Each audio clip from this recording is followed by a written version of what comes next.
नमस्कार, स्वागत है आपका। मैं हूं आपके साथ सपना दीपक मदेशिया। बुलेटिन का आगाज करेंगे। रक्षा मंत्री राजनाथ सिंह ने सीमा सड़क संगठन के 66वें स्थापना दिवस पर देश भर की 1900 करोड़ रुपए की लागत की 50 सामरिक बुनियादी ढांचा परियोजनाओं का ऑनलाइन लोकार्पण किया।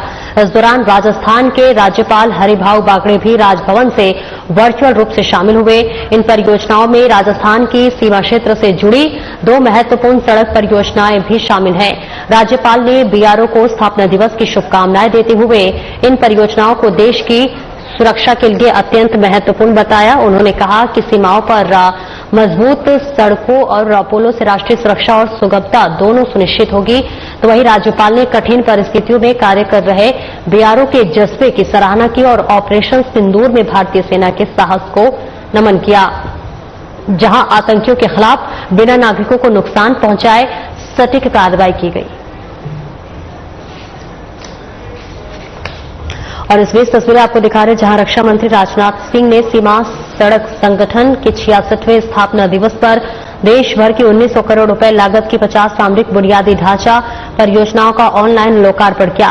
इस दौरान राजस्थान के राज्यपाल हरिभाऊ बागड़े भी राजभवन से वर्चुअल रूप से शामिल हुए। इन परियोजनाओं में राजस्थान की सीमा क्षेत्र से जुड़ी 2 महत्वपूर्ण सड़क परियोजनाएं भी शामिल हैं। राज्यपाल ने बीआरओ को स्थापना दिवस की शुभकामनाएं देते हुए इन परियोजनाओं को देश की सुरक्षा के लिए अत्यंत महत्वपूर्ण बताया।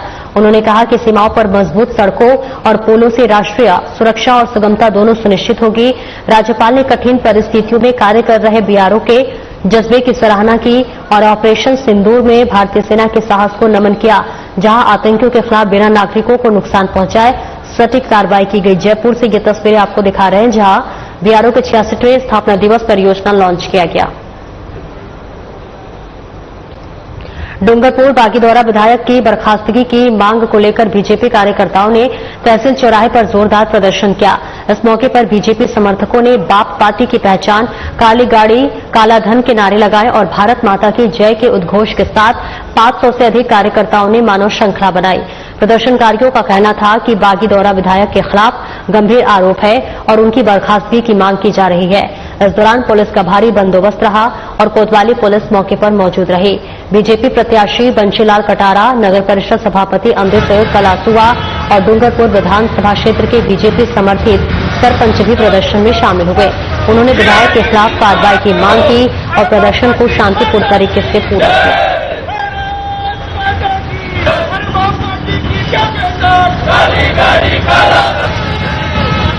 और देखिए ये तस्वीरें आपको दिखा रहे हैं जहां पर डूंगरपुर बागीदौरा विधायक की बर्खास्तगी की मांग को लेकर बीजेपी कार्यकर्ताओं ने तहसील चौराहा पर जोरदार प्रदर्शन किया। इस मौके पर बीजेपी समर्थकों ने बाप पार्टी की पहचान, काली गाड़ी काला धन के नारे लगाए और इसी के साथ साथ भारत माता की जय के उद्घोष के साथ 500 से अधिक कार्यकर्ताओं ने मानव श्रृंखला बनाई।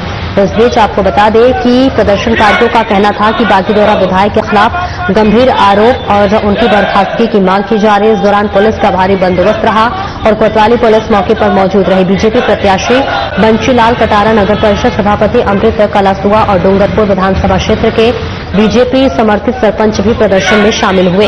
उन्होंने विधायक के खिलाफ कार्रवाई की मांग की और प्रदर्शन को शांतिपूर्ण तरीके से पूरा किया।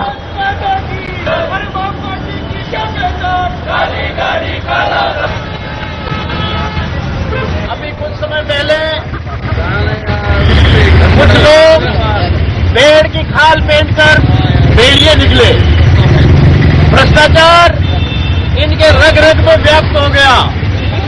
राजनीति एक सेवा का माध्यम था, लेकिन इन्होंने भ्रष्टाचार का अड्डा बना दिया और आज तक राजस्थान के इतिहास में इतनी बड़ी भ्रष्टाचार की डील कहीं नहीं हुई थी। और जो बाप पार्टी, गरीबों की पार्टी और जनजातियों के बीच में कहा कि हम एक हमारी आदिवासी जाति को आगे ले जाने चाह रहे हैं और इन्होंने भ्रष्टाचार का काला धन सारा अपने ऊपर ओढ़ करके इस राजनीति को काली बना दिया। मित्रों, आज तक के इतिहास में ऐसा कभी नहीं हुआ। एक विधायक 10 करोड़ की डील करता है और 2.5 करोड़ में जाके फैसला होता है और 1 लाख से शुरू करके 20 लाख कैश लेता है। खुद तो डूबा भाई को भी अंदर करवा दिया। 11 महीने के अंदर 4 जून को तो इसकी विदायगी आई थी। और इतना भी सबर नहीं कर सका कि पूरा 12 महीने तक रहे, वो 11वें महीने में भ्रष्टाचार में लिप्त हो गया। ये एक छोटा सा आदमी है भ्रष्टाचार का, इसकी जड़ें बहुत लंबी है, इसके साथ कौन कौन है, अभी जो सुई की नोक दिख रही है, इसके पीछे कितना लंबा धागा है, ये सारा आने वाले समय में जांच का विषय है। लेकिन ये बिल्कुल पानी की तरह साफ हो गया कि ये पूरी पार्टी भ्रष्टाचार में आकंठ तक।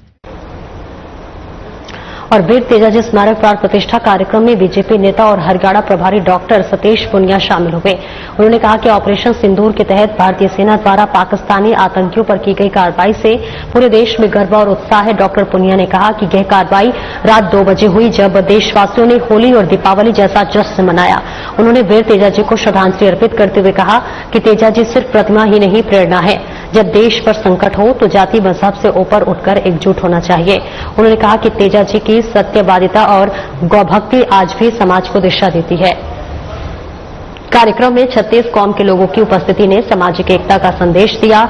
डॉक्टर पुनिया ने प्रवासी राजस्थानी समाज के धर्म और आस्था के प्रति निष्ठा की सराहना की।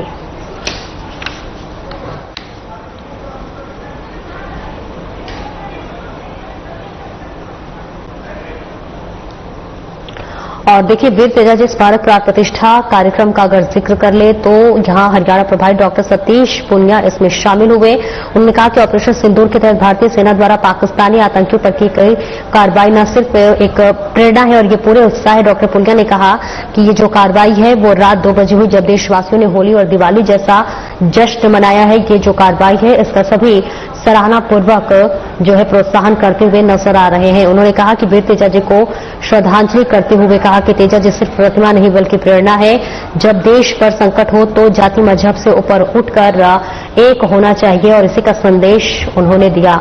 आपको बता दें, कार्यक्रम में 36 कौम के लोगों ने उपस्थिति दर्ज की और इस बीच आपको बता दें कि तमाम लोग इस संदेश को पढ़े और डॉक्टर पुनिया ने प्रवासी राजस्थानी समाज के धर्म और आस्था के प्रति निष्ठा की सराहना की। आपको बता दें, 22 अप्रैल को जिस तरह से पहलगाम में ये हमला हुआ उसके बाद पूरे देश में एक रोष था, लेकिन जिस तरह से भारत ने ये बदला लिया इसके बाद सभी जो है इसका समर्थन करते हुए नजर आ रहे हैं और सभी जो है इस पूरे कार्रवाई को सपोर्ट कर रहे हैं। और इसी के साथ साथ देश के प्रधानमंत्री नरेंद्र मोदी की भी जमकर तारीफ की जा रही है कि जो उनकी रणनीति थी, जिस तरह से पाकिस्तान के घर में घुसे बिना ही उनके जितने भी आतंकी ठिकाने थे उसको निस्तानबूद कर दिया गया, इसकी प्रेरणा सभी करते हुए नजर आ रहे हैं।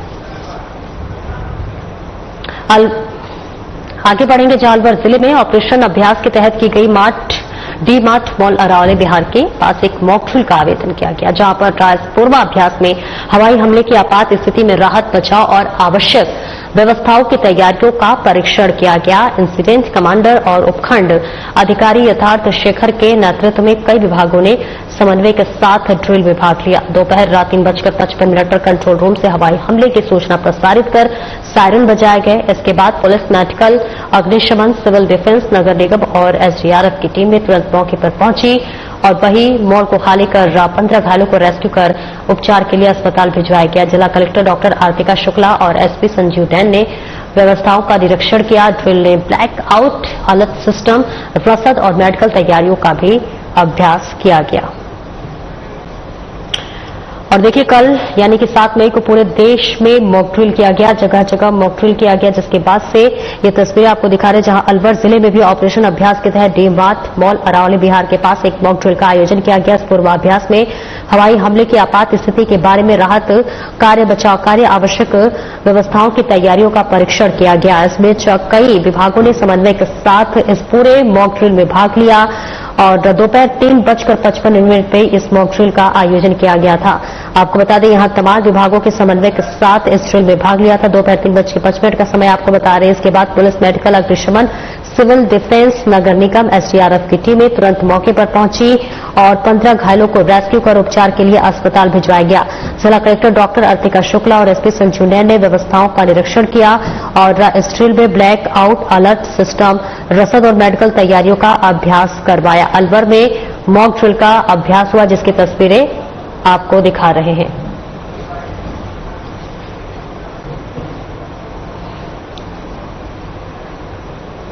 केंद्रीय गृह मंत्रालय के निर्देशानुसार बाड़मेर रेलवे स्टेशन पर बुधवार शाम 4 बजे एयरवेट मॉक ड्रिल का सफल आयोजन किया गया। इस मॉक ड्रिल का उद्देश्य आपातकालीन स्थिति में राहत बचाव और व्यवस्थाओं की तत्परता को परखना था। ड्रिल के दौरान सिविल डिफेंस कंट्रोल रूम को रेलवे स्टेशन पर हवाई हमला होने की सूचना मिली, जिसे तुरंत जिला कलेक्टर और कंट्रोलर टीना डाबी को सूचित किया गया। उनके निर्देश पर सायरन बजाकर नागरिकों को सतर्क किया गया और सभी विभागों को घटनास्थल पर भेजा गया। जिला प्रशासन, पुलिस, एसडीआरएफ, चिकित्सक दल, अग्निशमन, नगर परिषद और अन्य टीमें तुरंत मौके पर पहुंची और राहत कार्य शुरू किया गया। मॉक ड्रिल के बाद जिला कलेक्टर टीना डाबी जिला अस्पताल पहुंची, जहां उन्होंने इमरजेंसी वार्ड सहित चिकित्सा सेवाओं की समीक्षा की।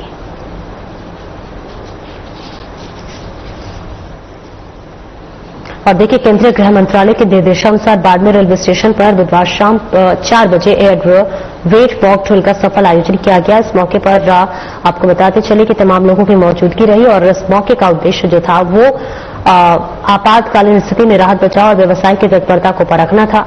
ड्रिल के दौरान सिविल डिफेंस कंट्रोल रूम को रेलवे स्टेशन पर हवाई हमले की सूचना मिली, जिसके बाद तुरंत बाद कलेक्टर और कंट्रोल टीना डाबी की भी सूचित किया गया। उनके निर्देश पर सायरन बजाकर नागरिकों को सतर्क किया गया और सभी नागरिकों ने इसमें बढ़ चढ़कर हिस्सा लिया। मॉक ड्रिल का जो अभ्यास किया गया उसमें भी सभी नागरिकों ने सपोर्ट किया और इसी के साथ साथ मॉक ड्रिल के बाद जिला कलेक्टर टीना डाबी जिला अस्पताल पहुंची, जहां उन्होंने इमरजेंसी वार्ड सहित तमाम जो चिकित्सकीय सेवाएं थी उनका जायजा लिया। और इसी के साथ साथ आपको बता दें कि कंट्रोलर टीना डाबी ने इसकी समीक्षा की। जिला प्रशासन ने भी उनके साथ साथ इस पूरे कमान को संभालती हुई नजर आई। कल यानी कि 7 मई को पूरे देश भर में जगह जगह मॉक ड्रिल किया गया ताकि युद्धाभ्यास किया गया कि किसी भी इस तरह के सिचुएशन को, इस तरह की स्थिति से निपटा जा सके, जिसके लिए स्कूल में भी जगह जगह बच्चों को प्रशिक्षित किया गया। शाम 4 बजे सायरन भी बजा। इसके अलावा ब्लैक आउट में भी सभी नागरिकों ने बढ़ चढ़कर हिस्सा लिया।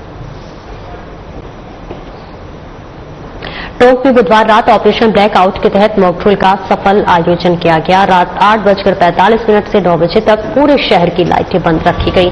तेज सायरन की आवाज के साथ ब्लैकआउट शुरू हुआ और शहर 15 मिनट तक अंधेरे में रहा। लोगों ने जिला प्रशासन के जारी दिशा निर्देशों का पालन किया। यह अभ्यास से युद्ध जैसी आपात स्थिति में नागरिक सुरक्षा और बचाव तैयारियों की समीक्षा के लिए किया गया। ड्रिल का नेतृत्व जिला कलेक्टर सौम्या झा और पुलिस अधीक्षक विकास सांगवान ने किया।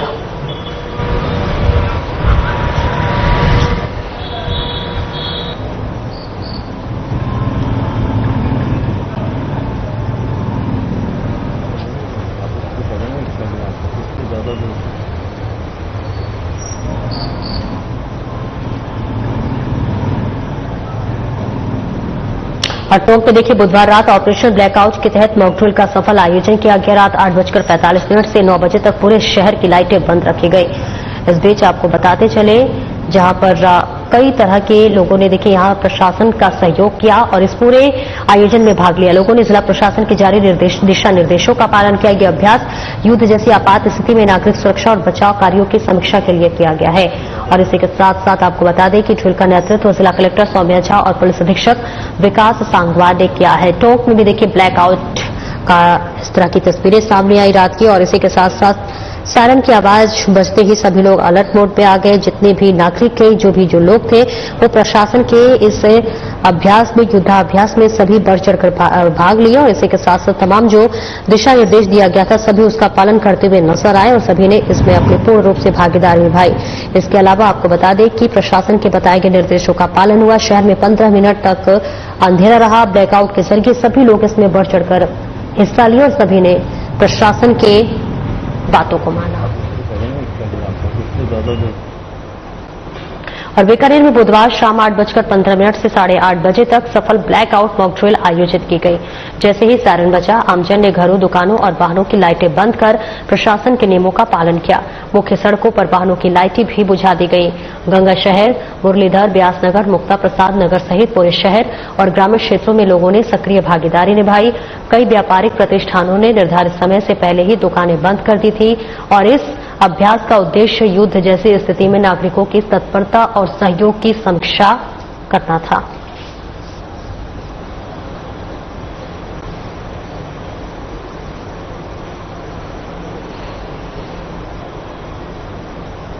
जोधपुर में ऑपरेशन सिंदूर से उत्पन्न परिस्थितियों के मद्देनजर जिला प्रशासन ने एक अहम निर्णय लिया है। बुधवार रात 12 बजे गुरुवार सुबह तक पूरे शहर में ब्लैकआउट किया गया। जिला कलेक्टर गौरव अग्रवाल ने इस निर्णय की जानकारी दी और बताया कि सुरक्षा को ध्यान में रखते हुए ये कदम उठाया गया है। साथ ही एहतियातन के तौर पर गुरुवार 8 मई को जोधपुर के सभी स्कूली और कॉलोनी में माफ कीजिएगा कॉलेजों में अवकाश घोषित किया गया। पुलिस प्रशासन भी ब्लैकआउट के सख्ती से पालन करवाया। आपको बता दें कि डीसीपी पश्चिम श्री राज वर्मा और डीसीपी पूर्व आलोक श्रीवास्तव अपने क्षेत्रों पर गश्त कर रहे हैं और पुलिस की गाड़ियों से मुनादी करवाई जा रही है। इस दौरान वरिष्ठ प्रशासनिक अधिकारी जयपुर से स्थिति की निगरानी कर रहे हैं।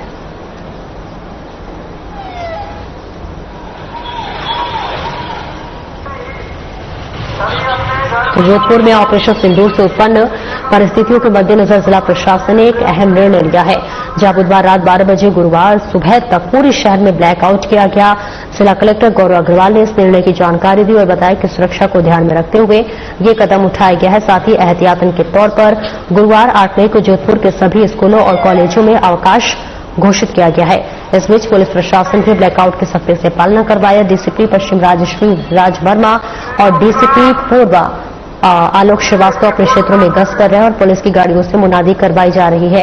इस बीच बता दें कि वरिष्ठ प्रशासनिक अधिकारी जयपुर से स्थिति की निगरानी कर रहे हैं। ये आपके माध्यम से सारे शहरवासियों से मेरा आह्वान है कि आज रात को 12 बजे ऑनवर्ड्स अपने को पूरी रात भर का फुल ब्लैकआउट रखना है। अभी जैसे जो मॉक ड्रिल हुई थी उसके अंदर देखा गया था कि अपन ने कई लोगों ने घरों के अंदर की लाइट बंद कर ली थी, अधिकतर लोगों ने, लेकिन कुछ केस के अंदर जैसे बाहर आंगन की लाइट थी वो जल रही थी या फिर जो छत की लाइट थी वो जल रही थी। मेरा सभी से यही रिक्वेस्ट है कि आज रात को 12 बजे ऑनवर्ड्स टोटल कंप्लीट ब्लैकआउट अपने को पूरे शहर भर का रखना है। कृपया इसमें सहयोग करें और ये अति आवश्यक है। सर, आज ब्लैकआउट में जो है क्योंकि दूसरा सड़ था, क्या क्या कमियां जो है वो पाई गई? जैसे मैंने आपको बताया कुछ एक जो कमियां थी ये नोट की गई हैं। फॉर इंस्टेंस मैंने आपको बताया ना कि अभी जैसे लोगों ने अपने घरों के अंदर की लाइट बंद कर ली लेकिन बाहर की लाइटें बंद नहीं की, तो वो भी बहुत इंपॉर्टेंट है। और प्लस जो है कुछ एक जगह कुछ इंस्टॉलेशंस की लाइट जली थी उनको भी हम बंद करवाएंगे। कुछ एक जगह एक आध आइसोलेटेड जगहों पे कुछ स्ट्रीट लाइट्स जल रही थी उनको भी बंद कराएंगे। रात को तो आज रात को सारी स्ट्रीट लाइट्स जो है टोटली बंद करवाएंगे। तो इस प्रकार से जो भी ये कमियां मिली हैं इनको दुरुस्त करवाएंगे एंड रात के 12 बजे ऑनवर्ड्स टोटल कंप्लीट ब्लैकआउट अपने को ऑब्जर्व करना। और सीआईडी अपराध शाखा के 195 पुलिस अधिकारियों और कर्मचारियों को आमेर रोड स्थित जल महल के पास सीआईटी सीबी लाइन में आयोजित पुलिस अलंकरण समारोह में सम्मानित किया गया है। इस सम्मान समारोह में मुख्यमंत्री सराहनीय सेवा पदक, राजस्थान पुलिस सेवा पदक, उत्कृष्ट और अति उत्कृष्ट सेवा पदक और उत्तम सेवा चिन्ह दिए गए। अतिरिक्त महानिदेशक पुलिस निदेशक दिनेश एमएन ने इस मौके पर 6 पुलिस अधिकारियों और कर्मियों को मुख्यमंत्री सराहनीय सेवा पदक, 1 को राजस्थान पुलिस सेवा पदक, 8 को अति उत्कृष्ट सेवा पदक, 9 को उत्कृष्ट सेवा पदक, 27 को सर्वोत्तम सेवा चिन्ह, 32 को अति उत्तम सेवा चिन्ह और 112 पुलिस कर्मियों को उत्तम सेवा चिन्ह दिए गए। ये अलंकरण समारोह पुलिसकर्मियों की उत्कृष्ट सेवा, समर्पण और समाज की सुरक्षा में उनके योगदान को मान्यता देता है।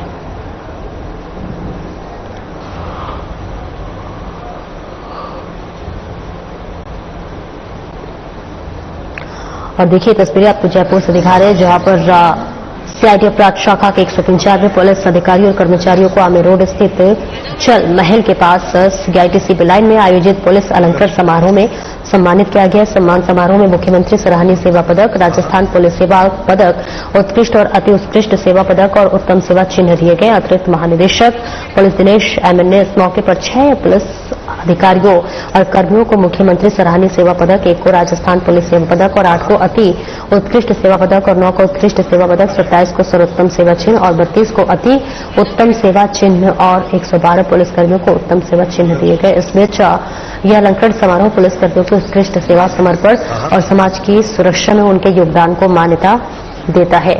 तो देखिए अलंकरण समारोह में कई पदक मिले हैं। टोटल 112 पुलिस कर्मियों को उत्तम सेवा चिन्ह दिए गए हैं और इसके अलावा ये अलंकरण समारोह पुलिसकर्मियों के उत्कृष्ट सेवा, समर्पण और समाज की सुरक्षा की उनके योगदान को मान्यता देता है।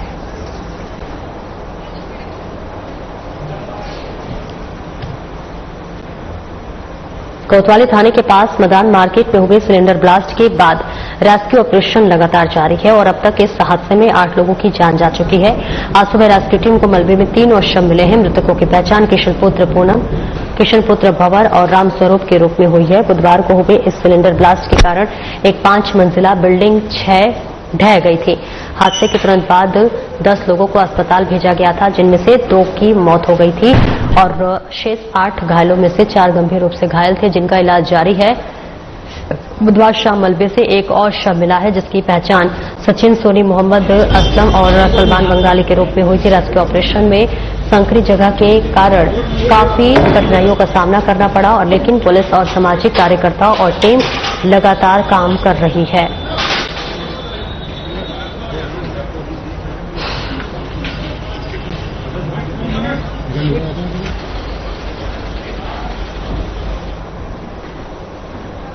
जिला कलेक्टर परिसर के बाहर गुरुवार सुबह एक कट्टे में पुलिस ने महिला का शव बरामद किया है। सुबह उदय मंदिर थाना पुलिस को कलेक्टर के बाहर के फुटपाथ पर कट्टे में कुछ पड़ा होने की सूचना मिली थी। इसके बाद थानाधिकारी सीताराम खोजा मौके पर पहुंचे, कट्टे को खुलवाया तो उसमें से एक अधेड़ उम्र की महिला का शव था, जिसके हाथ पैर बंधे थे। पुलिस सीसीटीवी फुटेज खंगाल रही है। मामले की जांच की जा रही है। थानाधिकारी सीताराम खोजा ने बताया कि गुरुवार सुबह इस घटना की जानकारी मिली थी। इस पर पुलिस ने मौके पर पहुंचकर कट्टा खुलवाया तो उसमें से एक महिला का शव मिला। शव के हाथ पैर बंधे हुए थे और ऐसे में पुलिस ने साक्ष्य जुटाने के लिए एफएसएल को मौके पर बुलाया है। फिलहाल शव को महात्मा गांधी अस्पताल के मोर्चे में रखवाया गया है। पुलिस का कहना है कि शव सुबह कहीं से लाकर डाला गया है। सीसीटीवी से इसकी पड़ताल की जा रही है। बताया जा रहा है कि शायद महिला कोई भी खाना बदोबश की हो सकती है। फिलहाल पुलिस ने मामले की जांच में जुटी हुई है।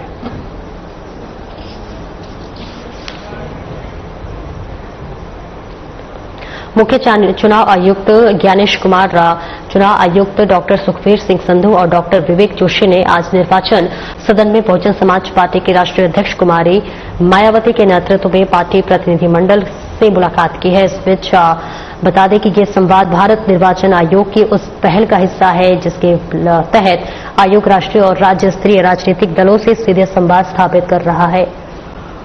इस पहल का उद्देश्य निर्वाचन प्रक्रिया को अधिक सशक्त और पारदर्शी बनाना है और अब तक देश भर में 4719 सर्वदलीय बैठकें आयोजित हो चुकी हैं, जिनमें से 28,000 से अधिक राजनीतिक प्रतिनिधियों ने भाग लिया। राजस्थान में भी 921 प्रतिनिधियों ने 200 ईआरओ स्तर की और 182 प्रतिनिधियों ने 33 डीईओ स्तर की बैठकों में भागीदारी की। राज्य स्तरीय बैठक मुख्य निर्वाचन अधिकारी नवीन महाजन की अध्यक्षता में आयोजित की गई, जिसमें सभी प्रमुख दलों के प्रतिनिधि शामिल हुए।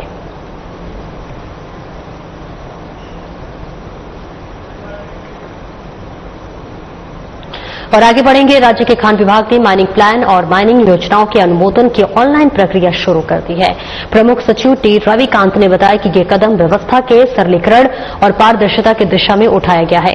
इससे लगभग 30,000 अप्रधान खनिज लीज धारक और क्वारी लाइसेंस धारक लाभान्वित होंगे।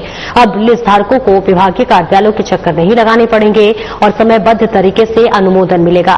निदेशक दीपक तंवर ने बताया कि पूरी प्रक्रिया ऑनलाइन होगी, जिससे कि समय की बचत और अनावश्यक असुविधा से राहत मिलेगी। एसपी जयेश द्वारा सभी फील्ड अधिकारियों को वर्चुअल प्रशिक्षण दिया गया है। माइनिंग इंजीनियर मनीष वर्मा ने तकनीकी जानकारी भी दे रहे हैं, ताकि आवेदन से अनुमोदन तक की प्रक्रिया सुचारू रूप से की जा सके।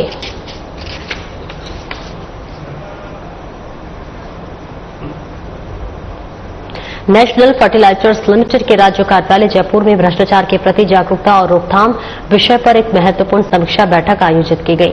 बैठक की अध्यक्षता एनएफएल के मुख्य सतर्कता अधिकारी अमित कुमार शर्मा और अतिरिक्त मुख्य सतर्कता अधिकारी तरुण कुमार जैन ने की। इस मौके पर कई जिलों के थोक विक्रेता, राज्य कार्यालय और इसके अलावा अधिकारियों और कर्मचारियों ने हिस्सा लिया। शर्मा ने प्रतिभागियों को भ्रष्टाचार उन्मूलन और महत्व नीतियों और उनके प्रभावी क्रियान्वयन की जानकारी दी। उन्होंने सभी को भ्रष्टाचार से दूर रहकर ईमानदारी से काम करने की सलाह दी और भ्रष्टाचार विरोधी और सत्यनिष्ठा की प्रतिज्ञा दिलाई। उन्होंने स्पष्ट रूप से कहा कि किसी भी कर्मचारी या फिर थोक विक्रेता के भ्रष्टाचार में संलिप्त पाए जाने पर उसके विरुद्ध सख्त कार्रवाई की जाएगी। ये पहल एनएफएल को पारदर्शी और ईमानदार संस्थान के रूप में स्थापित करने की दिशा में सार्थक कदम है।